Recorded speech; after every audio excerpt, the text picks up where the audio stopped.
বন্ধুরা, সোমার রান্না করে আপনাদেরকে অনেক অনেক স্বাগত জানাই। তো কেমন আছেন বন্ধুরা? নিশ্চয়ই ভালো আছেন। তো আজকে আমার একদম একটা নতুন রেসিপি হলো ছোলে কুলচা। তো ভিডিওটা শুরু থেকে লাস্ট পর্যন্ত জরুর দেখবেন বন্ধুরা। আমি বানাবো আজকে ছোলা কুলচা। তো ছোলে কুলচার জন্য এখানে আমি ময়দা নিয়েছি। তো ময়দার মধ্যে আমি স্বাদ মতো নুনটা দিয়ে দিচ্ছি। এখানে আমি নিয়েছি দইটা আমি 200 গ্রাম নিয়েছি। 1 কিলো ময়দা আছে, এই জন্য আমি 200 গ্রাম দই নিয়েছি। আমি কুকিং অয়েল দিয়ে দিচ্ছি। এখানে 3 চামচ আমি তেল দিলাম। এটাকে ভালো করে মেখে নিব এইভাবে একটু। এটা আমি দোলে দোলে ভালো করে মেখে নিয়েছি। আমি এখানে একটু চিনি দিব। 1 চামচ আমি চিনি দিয়েছি। আমি অল্প অল্প জল দিয়ে আমি মেখে নিব। ময়দাটাকে একটা ডো বানিয়ে নিব। এটা মাখানো হয়ে গেছে, দেখুন ডোটা আমার সুন্দর করে। আমি এটা নরম করে একটু মেখেছি। কুলচার ময়দাটা একটু নরম করে মাখলে ভালো হয়। তো একটু আমি সাদা তেল লাগিয়ে দিচ্ছি গায়ে। তো এটাকে আমি 2 ঘন্টা ঢাকা দিয়ে এইভাবে রেখে দিচ্ছি। আমি ছোলের জন্য কিছু মশলা পিষে নিব। আমি এখানে ধনেপাতা নিয়েছি আর কাঁচা লঙ্কা নিয়েছি, এটা আমি পেস্ট করে নিচ্ছি। আমি এদিকে চাটনিটা পিষে নিয়েছি। এখানে আমি তেঁতুলের জল নিয়েছি আর এখানে টমেটো কুচি নিয়েছি, পেঁয়াজ কুচিয়ে নিয়েছি, এখানে একটু আদা গ্রেট করে নিয়েছি। তো আমি এখানে চাটনির মধ্যে আমি তেঁতুলের জলটা মিক্স করে নিব। আমি কড়াইয়ের মধ্যে রিফাইন অয়েল দিয়ে দিচ্ছি অল্প করে। আমি এখানে পেঁয়াজ কুচিটা দিয়ে দিচ্ছি, গ্রেট করা আদাটা দিয়ে দিচ্ছি।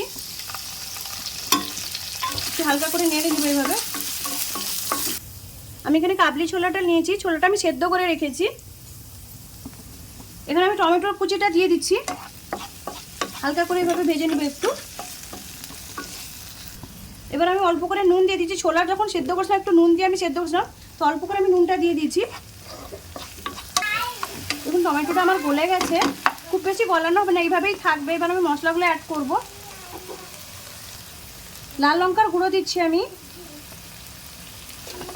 এবার চাট মশলা দিচ্ছি আমি, এবার আমি ধনে পাউডার দিচ্ছি। এবার ভালো করে আমি মিক্স করে নিব এইভাবে। মশলাগুলো অ্যাড করে ভালো করে মিক্স করে নিয়েছি। এবার আমি ছোলাটা দিয়ে দিব।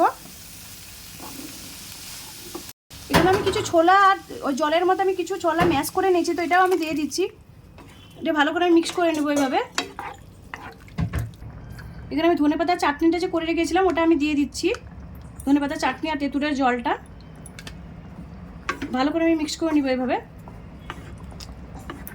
আমি একটু ভাজা মশলা ছড়িয়ে দিব। ভাজা মশলা দিলে টেস্টটা ভালো হয়। আর উপর থেকে একটু ধনেপাতা আমি ছড়িয়ে দিচ্ছি।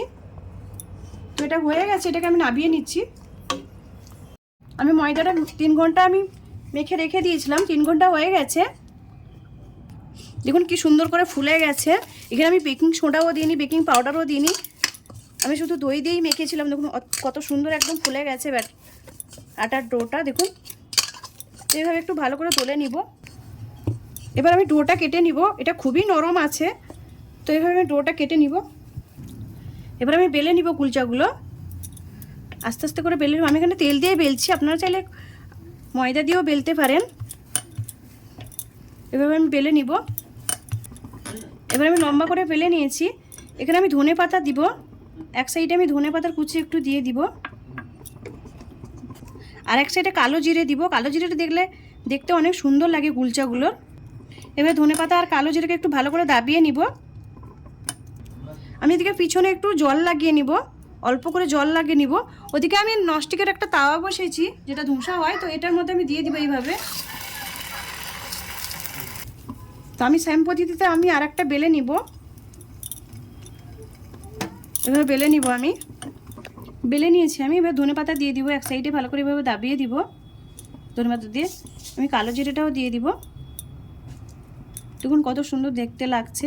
আর কুলচার সাইজগুলো খুব বেশি ডিজাইনের হয় না, একটু টেঢামেকা হয়ে যায়, কেন ময়দাটা খুবই নরম থাকে। আমি একটু জলে ছিটা দিয়ে দিব, দিয়ে এটাকে আমি ঢাকা দিয়ে দিব এইভাবে। এবার আমি ঢাকাটা খুলে নিচ্ছি। দেখুন কত সুন্দর ফুলে এসছে। এবার আমি উল্টে দিব, উল্টে দিকে উল্টো সাইডটা একটু সেঁকে নিব। এই কুলচাটা হয়ে গেছে, এটা তুলে নিচ্ছি আমি। এবার আরেকটা আমি দিয়ে দিচ্ছি এইভাবেই। একটু জল ছিটা দিয়ে দিব সাইড থেকে। এবার ঢাকাটা আমি মেরে দিচ্ছি। এবার আমি ঢাকাটা খুলে নিচ্ছি। দেখুন কত সুন্দর করে ফুলে গেছে। আমি উল্টে দিচ্ছি। এই কুলচাগুলো দারুণ লাগে খেতে, ছোলে কুলচা। তো আমি যে পদ্ধতিতে বানালাম আপনারা ট্রাই করবেন। এবার ওটা উল্টে দিলাম।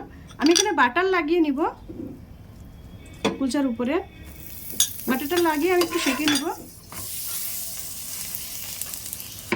এটা হয়ে গেছে, আমি তুলে নিচ্ছি। দেখুন আমি আরেকটাও কুলচা আমি এভাবে লাগিয়ে নিলাম, আর বাকি কুলচাগুলো আমি এইভাবে সবগুলো আমি ভেজে নিব।